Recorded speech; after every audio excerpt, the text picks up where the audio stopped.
नमस्कार, आप सभी का हमारे YouTube चैनल पर हार्दिक स्वागत है। हम लोग लेसन 2 अम्ल सार व लवण पढ़ चुके हैं। अब हम आपके लिए लेके आए उनके जो पाठ्य पुस्तक के प्रश्न उत्तर, मतलब किस प्रश्न का क्या आंसर होगा। इस पूरे वीडियो में इस पाठ के जितने भी अपने पाठ्य पुस्तक प्रश्न हैं, एक छोटा सा वीडियो है जिसके अंदर पूरे पाठ के अंदर जो आपके 15 प्रश्न है, 16 प्रश्न है, जितने भी है उनका आंसर कम हम जितना जल्दी हो सके उतना हम इस वीडियो में आपको देंगे। कम से कम 30 मिनट में सभी प्रश्नों के आंसर हम लोग दे देंगे। तो इसमें हम लोग पढ़ते हैं अपना प्रश्न नंबर 1 क्या है कि कोई विलियन है, किसी विलियन की बात हो रही है, उसमें वो विलियन है, उसमें वो लिटमस होता है, वो लाल नहीं, कोई विलियन लाल लिटमस को नीला कर देता है। आप खुद को ही पता है कि अम्ल होता है वो तो नीले को लाल करता है, यहाँ बात हो रही है लाल को नीला कर देता है। कोई विलियन है जो लाल लिटमस को नीला कर देता है। विलियन का संभव पीएच मान क्या होता है, एक पीएच मान तो अपना 7 से कम है, वो तो अम्ल होते हैं, वो तो कभी कर नहीं सकता ऐसा काम, क्योंकि अम्ल होता है वो नीले को लाल करता है, यहाँ तो लाल को नीला कर देता है। वो कौन सा विलियन होगा, उसका पीएच मान कितना होगा? 1 वाला तो नहीं हो सकता, 4 वाला भी नहीं हो सकता, 5 वाला भी नहीं हो सकता, 10 वाला होगा, क्योंकि 7 से ज्यादा पीएच मान जिसका होता है वो सार होता है। जिसका पीएच मान 7 से ज्यादा होता है वही सार होगा, वही अपना लाल लिटमस पत्र को नीला करेगा। इसका आंसर होगा पीएच मान 10, डी आंसर होगा। इसके बाद में हम लोग ये क्वेश्चन नंबर 2 की बात करते हैं। कोई विलियन है अंडे के पीछे हुए कवच से अभिक्रिया करके गैस उत्पन्न करता है। इसका मतलब हाइड्रोजन गैस उत्पन्न करेगा, और जो चूने के पानी को दूध या कर देती है, उस गैस की विशेषता दूध ही कर देती है, इसका मतलब हाइड्रोजन गैस ही है। और इस विलियन में क्या होगा, मतलब वो विलियन किसका होगा, उस विलियन में क्या होगा? NaCl तो नहीं हो सकता क्योंकि उसमें हाइड्रोजन गैस है नहीं, HCl यही होगा अपना, क्या हाइड्रोक्लोरिक अम्ल होगा। इसमें आपके हाइड्रोजन गैस भी है, वो एक गैस उत्पन्न करता है, वहां पर अपनी गैस कौन सी उत्पन्न करता है? Hydrogen gas. इसका बी प्रश्न नंबर 2 का राइट, ये LiC लिथियम क्लोराइड नहीं हो सकता, कैल्शियम क्लोराइड नहीं हो सकता, आपका हाइड्रोक्लोरिक अम्ल होगा, HCl होगा, हाइड्रोक्लोरिक। इसके बाद में प्रश्न नंबर 3, प्रश्न नंबर 2 का आंसर हमने बता दिया, HCl होगा। प्रश्न नंबर जो 3 है, प्रश्न नंबर तीसरा, देखो इसका आंसर क्या है। पहले प्रश्न पढ़ दो सभी। प्रश्न नंबर 3 क्या दिया हुआ है? प्रश्न नंबर 3 दिया हुआ है NaOH का 10 ml। NaOH का मतलब होता है सोडियम हाइड्रोक्साइड का 10 ml विलियन की बात हो रही है। 10 ml विलियन HCl के 8 ml विलियन से पूर्णतः उदासीन हो जाए। मतलब यहाँ पर NaOH को जो 10 ml विलियन है, NaOH को 10 ml विलियन दिया है, 10 ml विलियन है जो HCl के 8 ml विलियन उदासीन हो जाए। क्या हो जाए? 8 ml मतलब आप NaOH में 10 NaOH की मात्रा 10 ml है, जब हम 8 ml HCl मिलाइए तो हम विलियन का जैसी उदासीन हो जाए। आप यदि हम NaOH के उसी विलियन का 20 ml है, मतलब NaOH को मान आप तो लिया, NaOH को अपन यहां 20 ml लिया, तो उदासीन करने के लिए HCl कितनी मात्रा में लेना पड़ेगा, मतलब HCl की मात्रा पूछी, HCl कितना भाई? NaOH को 10 ml है, टाइम 8 ml चाहिए, तो 20 है तो डबल करिए, तो ये 8 को डबल कर दोगे तो जैसे 16 ml हो जैसी ml, तो इसका राइट आंसर होगा आपका 16 ml। उदासीन करना है क्योंकि अम्ल की प्रकृति को उदासीन सार ही करता है और सार की प्रकृति को उदासीन अम्ल ही करता है। तो यहाँ सार को 10 ml को 8 ml कर रहा है, तो 20 ml को सीधी सी बात है 16 ml ही करेगा। राइट आंसर अपना कितना होगा? 16 होगा। कितना होगा? 16 होगा। प्रश्न नंबर 4 के अंदर के एपच, जब आपके पेट में भोजन का पाचन नहीं होता है, एपच से का मतलब होता है आपके पेट में भोजन का पाचन नहीं होता है। एपच करने के लिए निम्नलिखित में किस औषधि का उपयोग करता है? हमेशा आप ध्यान रखना, एंटासिड का करता है। एंटासिड के रूप में मिल्क और मैग्नीशियम हाइड्रोक्साइड MgOH का उपयोग करता है। एंटासिड का उपयोग करता है जब आपके पेट में भोजन का पाचन नहीं होता है, उस समय हम लोग एपच की स्थिति में मिल्क और मैग्नीशियम या एंटासिड, क्योंकि उस स्थिति में आपके पेट में अम्ल की मात्रा बढ़ जाती है। उस अम्ल की मात्रा को कम करने के लिए किसका क्या करते हैं हम लोग? उस मात्रा को उदासीन करने के लिए मिल्क और मैग्नीशियम हाइड्रोक्साइड का उपयोग करते हैं। राइट आंसर होगा एंटासिड। इसके बाद में क्वेश्चन नंबर अपना 500 क्या दे रखा है? प्रश्न नंबर 500 दिया हुआ है अपना, निम्नलिखित अभिक्रिया के लिए पहले सभी शब्द समीकरण लिखनी है और उसके बाद में तुरंत अपन ने रासायनिक समीकरण लिखनी है। अपन एक तो शब्द समीकरण भी लिखनी है, फिर बाद में रासायनिक समीकरण भी लिखनी है। पहले हमने देखो शब्द समीकरण लिखना, तनु हाइड्रोक्लोरिक अम्ल दानेदार जिंक के साथ अभिक्रिया करता है, तो बढ़ा दिया सल्फ्यूरिक, तनु सल्फ्यूरिक अम्ल सूत्र का है H2SO4। इसकी अभिक्रिया किसके साथ करनी है?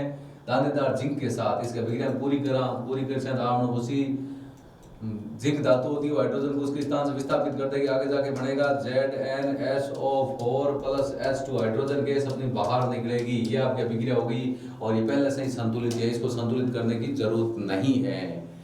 सल्फ्यूरिक अम्ल की अभिक्रिया दानेदार जिंक के टुकड़े के साथ करने पर आगे आपका बढ़ेगा जिंक सल्फेट और हाइड्रोजन। इस अभिक्रिया को संतुलित नहीं करना है क्योंकि ये पहले से ही संतुलित है। इन बाद में बात करा, 1 नंबर हो गया, 2 नंबर आपने किसी दी 2 नंबर कराना नहीं।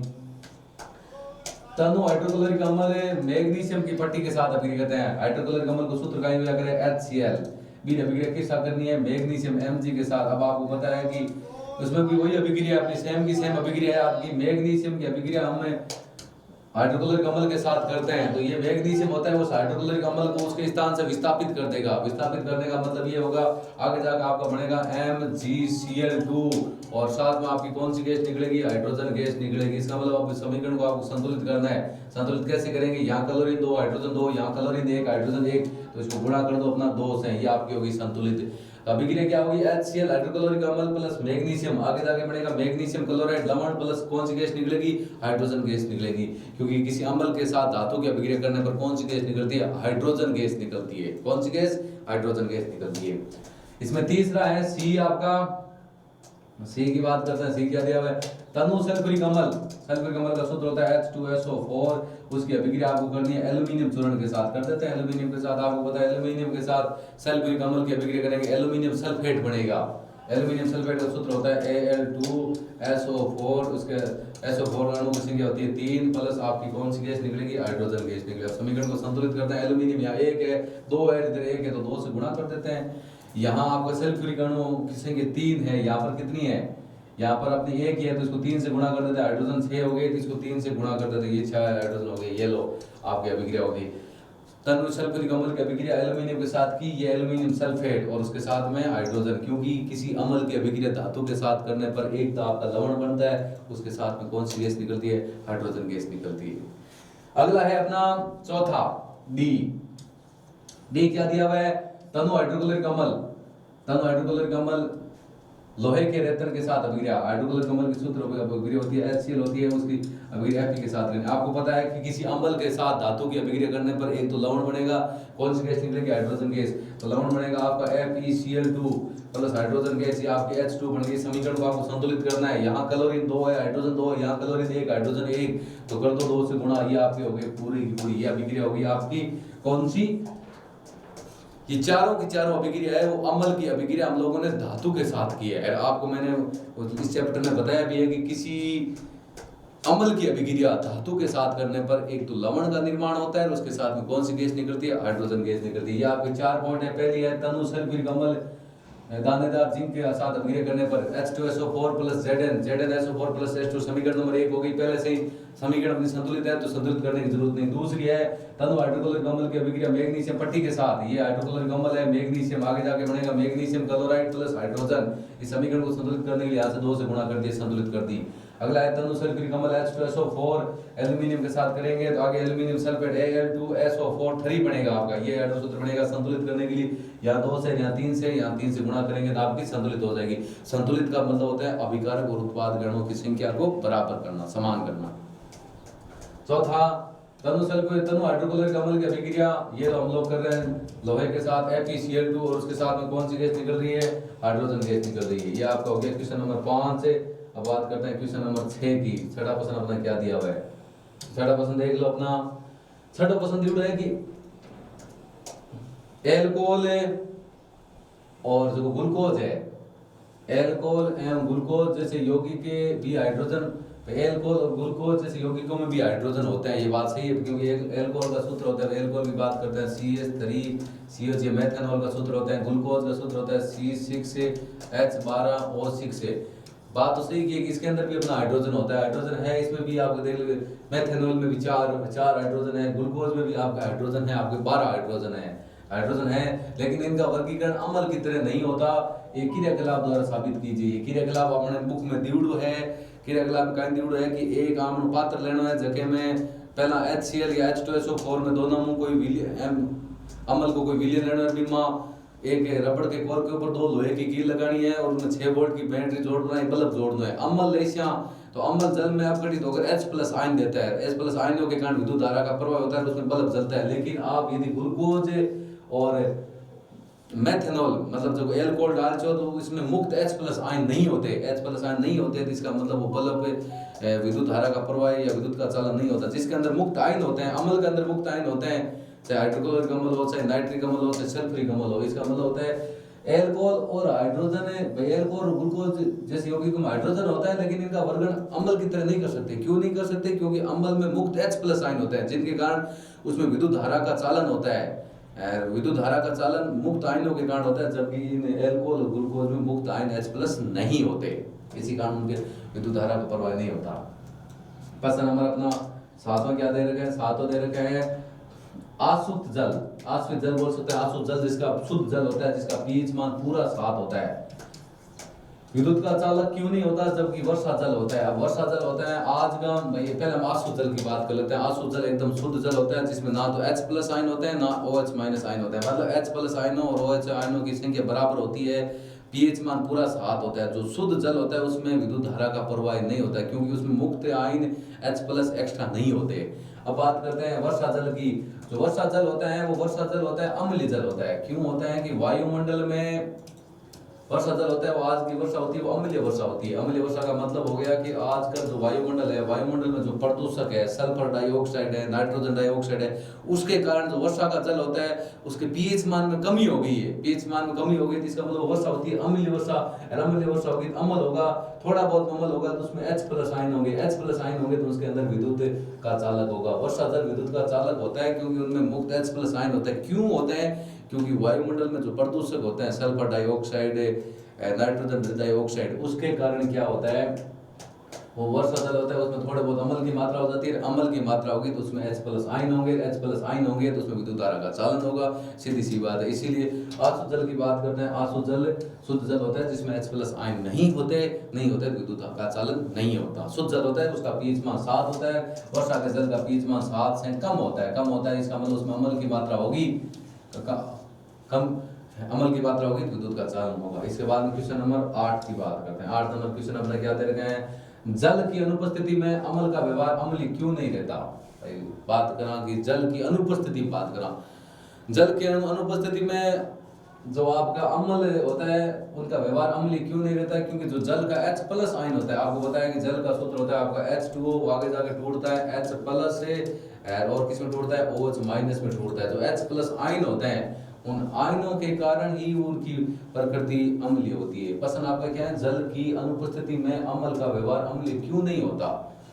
आपको पता है सीधा अम्ल कभी भी, एक बात ध्यान रखना, सीधा जो अम्ल होता है उसकी प्रकृति अम्लीय कभी नहीं होती, उसकी प्रकृति सिर्फ जल के कारण होती है। जल के कारण क्यों होती है? जल में जो आपके H प्लस आयन होते हैं वो H प्लस आयनों के कारण ही होती है।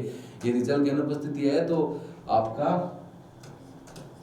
अम्ल का व्यवहार अम्लीय नहीं रहेगा। कारण पूछे कारण आप बता देना, क्योंकि जल में जो उपस्थित H प्लस आयन होते हैं वो आयन नहीं होंगे तो अम्ल का व्यवहार अम्लीय नहीं रहेगा। सीधी H प्लस आयनों के ऊपर बात है। H प्लस आयन होंगे तो अम्लीय होगा, नहीं है तो नहीं होंगे। क्योंकि जल की अनुपस्थिति है तो H प्लस आयन नहीं होंगे तो अम्ल का व्यवहार अम्लीय नहीं होगा। इतना सा आंसर अपना। इसके बाद में अगला प्रश्न नंबर 9 है, उसको आप ध्यान से देखो।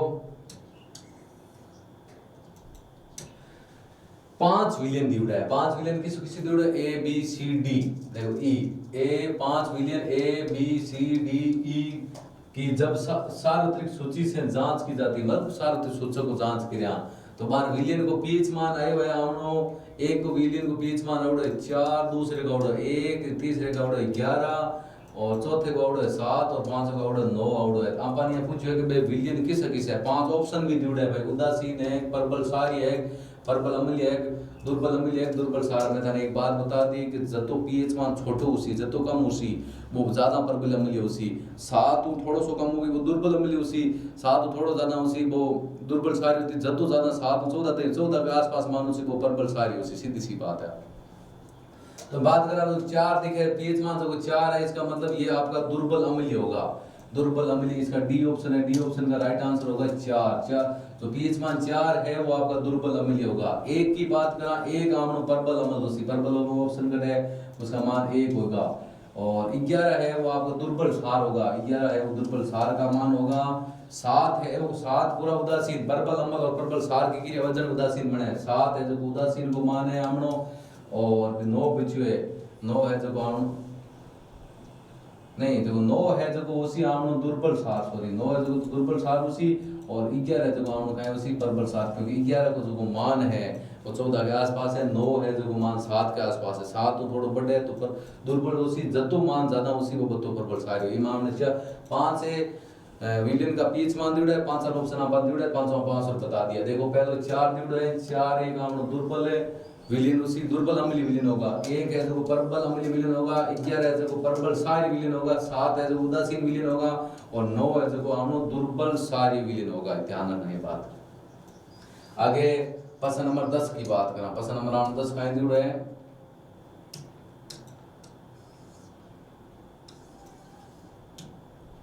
प्रश्न नंबर देख लो 10 एकदम सरल सो आंसर क्वेश्चन जुड़ा है कि एक परत नली ए एवं बी में समान लंबाई की मैग्नीशियम की पट्टी लेनी है। अपन मैग्नीशियम की एक पट्टी लेनी है, और परत नली ए में हाइड्रोक्लोरिक अम्ल HCl और बी में एसिटिक अम्ल CH3COOH डाली। दोनों अम्लों की मात्रा और सांद्रता समान है। किस परत नली में अधिक बुध पदार्थ होगी? मान लो 2 परत नलियां पर बना दी, एक में हमने HCl की मात्रा है, एक में कौन चीज हमनो दोनों मात्रा समान है भाई। एक में क्यों हमने HCl, एक परत नली और ले ली, एक परत नली और ली है जो क्या मामले मात्रा है एसिटिक अम्ल CH3COOH एसिटिक अम्ल है।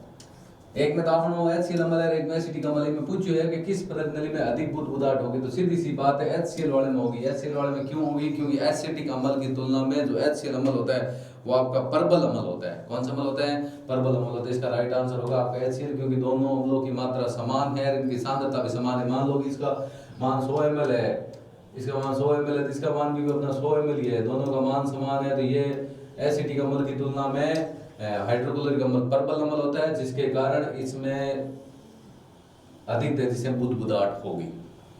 अगला क्वेश्चन है प्रश्न नंबर 11। प्रश्न नंबर 11 अपना क्या है? बस अपने 5 प्रश्न और बचे हैं, 11 है। 11 प्रश्न आपको दिखाई दे रहा होगा कि ताजे दूध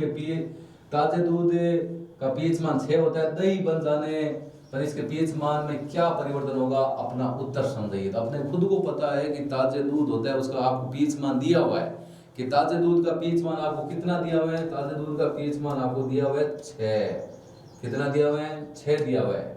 ये देखो ताजे दूध का पीएच मान 6 होता है, दही बन जाने पर इसके पीएच मान में क्या परिवर्तन होता है? उत्तर समझिए। तो अपना ताजा दूध होता है, उसका पीएच मान आपका 6 दे रखा है। अब खुद को पता है दही बनता है, और दूध से दही बनता है, दही में आपका अम्ल होता है लैक्टिक अम्ल। कौन सा अम्ल होता है? लैक्टिक अम्ल होता है।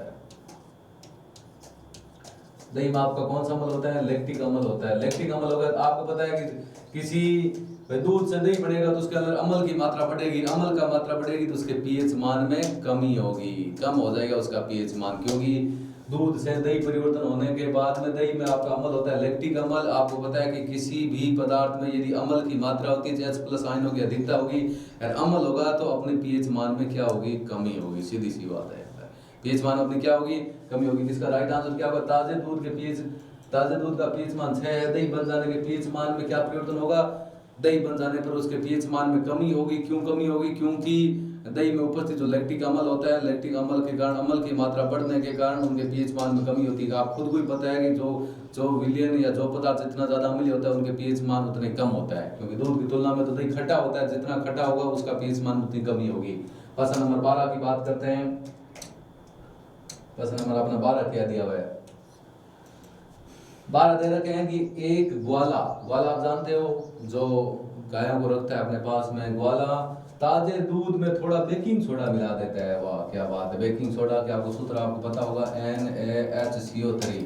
बेकिंग सोडा वो मिला देता है। क्यों मिलाता है? उसका कारण अपने को 2 प्रश्न पूछे हैं छोटे छोटे, उनके प्रश्नों को अपने को आंसर देना है। अपने खुद के तर्क वितर्क से हम लोग देख सकते हैं कि क्यों उन्होंने बेकिंग सोडा, ये NaHCO3 जो थोड़ा सार होता है और वैसे लवण भी होता है, क्यों मिलाता है? कारण क्या है उसका? कारण देख लो। पहला पूछा है कि ताजे दूध के पीएच मान को 6 से बदलकर थोड़ा सारी क्यों बना देता है? आपको पता है कि ताजा दूध होता है और थोड़ा सा अगर समय लेगा तो उसमें जो दूध में जो लैक्टोबैसिलस बैसिलस जो जीवाणु होते हैं उसको दही में बदलने का काम करता है। लैक्टोबैसिलस जो जीवाणु होते हैं उसको दही में परिवर्तित करने का काम करेंगे। दही में परिवर्तित करने का काम करेंगे तो इसका मतलब होता है कि उसके पीएच मान में कमी होगी।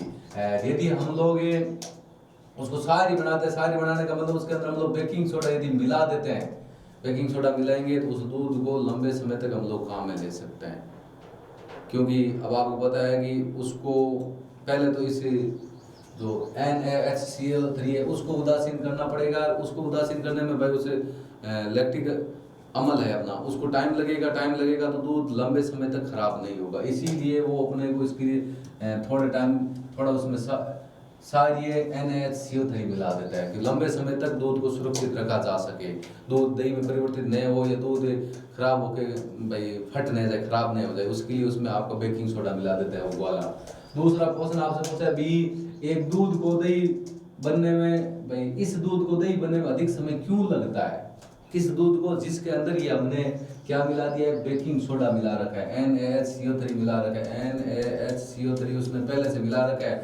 उसका बोला है कि उस दूध को दही बनने में अधिक समय क्यों लगता है, उसको अधिक समय इसलिए लगाता है क्योंकि NaHCl3 एक सारी पदार्थ है, लैक्टिक अम्ल को पहले इसे उदासीन करना पड़ेगा, इसको उदासीन करेगा फिर वो दूध में दही में परिवर्तन होने में टाइम लगेगा। पहले उदासीन करने में, इसको जितना उदासीन करने में टाइम लगेगा उतना ज्यादा लगेगा। सीधी सी बात है कि एक दूध को दही बनने में अधिक समय क्यों लगता है? अधिक समय ये इसलिए लगता है क्योंकि उसमें हमने सारे पदार्थ NaHCl3 बेकिंग सोडा मिला रखा है। पहले उस लैक्टिक अम्ल के द्वारा इस बेकिंग सोडे को उदासीन करना होगा, फिर उसके बाद दूध को दही में परिवर्तित करना पड़ेगा, इसके लिए उसमें अधिक समय लगता है। इतना बताना। प्रश्न नंबर अगला है अपना कि अगला क्या दे रखे हैं कि जो प्लास्टर ऑफ पेरिस है, प्लास्टर ऑफ पेरिस की बात करते हैं जिसका सूत्र होता है आपका CaSO4.1/2H2O, जिसका उपयोग अपने पता है भवन निर्माण में करते हैं, सजावटी सामान बनाने में करते हैं, खिलौने बनाने में करते हैं, कि किसी की चिकित्सा के क्षेत्र में हड्डियां की टूट जाती है उनकी हड्डियों को जोड़ने के लिए जो प्लास्टर चटाने के रूप में करते हैं, दंत चिकित्सक के रूप में करते हैं। इसका पसंद क्या रखें, प्लास्टर ऑफ पेरिस को आर्द्ररोधी बर्तन में क्यों रखा जाना चाहिए, इसकी व्याख्या करो। मतलब जहां पर नमी की मात्रा नहीं होनी चाहिए वो इसलिए रखा जाता है क्योंकि जो प्लास्टर ऑफ पेरिस होता है वो नमी में उपस्थित जल से क्रिया करके वापिस जिप्सम का निर्माण कर लेता है। जिप्सम का निर्माण करने पर वो कठोर हो जाता है, वो पदार्थ आपका खराब हो जाता है, फिर वो किसी काम में नहीं आता। वो अभिक्रिया किस प्रकार होती है, इसके अंदर आप वो अभिक्रिया लिख सकते हो। वो अभिक्रिया इस प्रकार होगी कि जो प्लास्टर ऑफ पेरिस होता है CaSO4.1/H2O वो वायुमंडल में उपस्थित जल के साथ अभिक्रिया करके, जल का हम लोग अणु ले लेते हैं भाई, 1.5 अणु ले लेते हैं, कितना वो 1 अणु, क्योंकि सूत्र जिप्सम उसी प्रकार बनेगा। जिप्सम के भाई जो प्लास्टर ऑफ पेरिस होता है वायुमंडल में उपस्थित जो नमी होती है उसमें जो जल होता है उसके साथ अभिक्रिया करके आगे जाके जिप्सम बना लेता है। जिप्सम का सूत्र होता है CaSO4.2H2O, ये आपका हो गया जिप्सम। वापिस जिप्सम का निर्माण कर लेगा तो ये जिप्सम का निर्माण करने के बाद वो पदार्थ जम जाएगा, खराब हो जाएगा, उसके बाद में अपने भवन निर्माण में किसी अन्य में काम में नहीं ले सकते हम लोग, इसीलिए उसे आर्द्ररोधी बर्तन में रखा जाता है। क्यों रखा जाता है कारण मैंने आपको बता दिया, क्योंकि ये प्लास्टर ऑफ पेरिस होता है वो वायुमंडल में उपस्थित नमी में उपस्थित जल होता है उसके साथ अभिक्रिया करके कठोर पदार्थ जिप्सम का निर्माण कर लेता है, जिसके कारण वो पदार्थ पूरा जम जाता है, किसी के काम में नहीं आता। ये आपके अभिक्रिया लिख सकते हैं। ये आपका जिप्स प्लास्टर ऑफ पेरिस हो गया, इसके अभिक्रिया हम लोग जल के साथ करते हैं तो आपका जिप्सम बनता है। जिप्सम से सेम प्लास्टर ऑफ पेरिस पड़ता है, इसको गर्म करेंगे 373 केल्विन ताप पर तो ये बनता है। हमने बढ़ाया भी था आपके पीछे पाठ में, आपका करवा भी रखा है। आगे प्रश्न नंबर आपका 14 है, उदासीनीकरण अभिक्रिया क्या है। उदासीनीकरण अभिक्रिया आपको पता है अम्ल प्लस सार, लवण प्लस जल। अम्ल और सार आपस में अभिक्रिया करके लवण और जल का निर्माण करते हैं। इसकी समीकरण मैं आपको बता देता हूँ, HCl प्लस NaOH, आगे जाके आपको बनेगा NaCl प्लस H2O। ये आपका लवण है, ये आपका जल है, इनकी प्रकृति उदासीन होती है। पहली बात इसमें इसके 2 उदाहरण दीजिए। पहली बात हम बता देंगे कि अम्ल और सार आपस में क्रिया करके लवण और जल का निर्माण करता है, एक तो ये हो गया। दूसरा है अम्ल और सार दोनों आपस में क्रिया करके अपना गुण खो देते हैं और एक उदासीन लवण का निर्माण करते हैं, मतलब उदासीन प्रकृति होती है। या साथ में आप इसकी समीकरण भी लिख सकते हो। उदाहरण में इनकी भाषाई उदाहरण बना सकते हैं हम लोग, कैसे कि अम्ल की अभिक्रिया सार के साथ करने पर लवण व जल का निर्माण होता है। दूसरा पॉइंट हो जाएगा कि जो अम्ल और सार होता है वो अपना गुण खो देते हैं, एक उदासीन लवण, अम्ल का गुण अम्लीय होता है, सार का गुण सारी होता है, दोनों अपना गुण खो देते हैं, एक उदासीन नया लवण, जो लवण बनता है उसकी प्रकृति उदासीन हो जाती है, एक नया गुण उत्पन्न हो जाता है। तो ये इसकी समीकरण है HCl plus NaOH NaCl plus H2O। अब अपना इस पार्ट का अपना लास्ट क्वेश्चन है। लास्ट क्वेश्चन क्या है? लास्ट क्वेश्चन है अपना क्वेश्चन नंबर अपना 15 दिया हुआ है, धोने का सोडा। तो पता होना चाहिए धोने के सोडे का सूत्र क्या है। धोने का सोडा, धोने का सोडा, धोने के सोडे का सूत्र होता है Na2CO3.10H2O। ये हो गया आपके धोने का सोडे का सूत्र। और baking soda, baking soda, baking सोडे का सूत्र होता है आपका NaHCO3। ये आपका हो गया बेकिंग सोडा। दोनों के दो दो उपयोग पूछे हैं। धोने के सोडे का उपयोग बता देता हूँ, इसका आपको पता है। धोने का जो सोडा होता है उसका उपयोग घर की जो साफ सफाई होती है उसमें करने के लिए किया जाता है। दूसरा जो आपका महत्वपूर्ण यौगिक होता है सोडियम यौगिक, उसको बनाने के लिए भी धोने के सोडे का उपयोग होता है। जल की स्थायी कठोरता को दूर करने, इसका मेन उपयोग है। जल की स्थायी कठोरता दूर करने के लिए किसका उपयोग करता है? धोने का सोडे का। अपने को दो उपयोग पूछे हैं, बता दिए। एक तो मेन उपयोग लिख देना, जल की स्थायी कठोरता को दूर करने के लिए धावन सोडे का उपयोग किया जाता है, और घरेलू साफ सफाई के लिए भी धावन सोडे का उपयोग किया जाता है। और बताना चाहो तो सोडियम यौगिक के उत्पादन में भी किसका उपयोग किया जाता है? धावन सोडे का उपयोग किया जाता है। कांच उद्योग में होता है, साबुन उद्योग में होता है, कागज उद्योग में होता है, सब में इसका उपयोग होता है। बेकिंग सोडे की बात को करते हैं। बेकिंग सोडे को खाने का सोडा बोलते हैं। बेकिंग पाउडर बनाने में इसका उपयोग होता है। और जो अपने जितने भी मुलायम स्पंजी पदार्थ बनाने के लिए आपको पता है गुलगुले होते हैं, उनमें जो उनको बनाने के लिए भी अपना बेकिंग सोडे का उपयोग होता है। और अग्निशामक यंत्र में सोडा अम्ल के रूप में बेकिंग सोडे का उपयोग होता है। तो ये थे अपने इस पाठ के पाठ्य पुस्तक जो 15 प्रश्न, जिनके बारे में हम लोगों ने पूरी जानकारी प्राप्त कर ली है। आगे हम लोग थर्ड चैप्टर आपके लिए लेके आएंगे। और आप बताइए कि ये आपको वीडियो कैसा लगा। यदि अच्छा लगता है तो अपने दोस्तों के साथ इन प्रश्नों को शेयर कीजिए, इस वीडियो को लाइक कीजिए और हमारे YouTube चैनल को सब्सक्राइब कीजिए। Thank you. जय हिंद, जय भारत।